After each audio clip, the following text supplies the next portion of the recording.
This is an excellent morning routine that you can adopt. It doesn't cost much, it just takes a little bit of dedication, and it will make your whole body and mind feel completely centered and nourished. So I'm going to take an Abhyanga. Abhyanga is a self-body massage, and normally the Abhyanga starts on the scalp.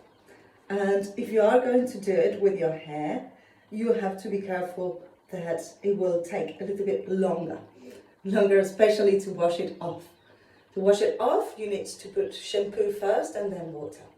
So get a bit of hot water and a jug, and I have melted 2 spoons of oil, coconut oil, and that's enough. You just put it in your hand, nice and warm, and start massaging your body.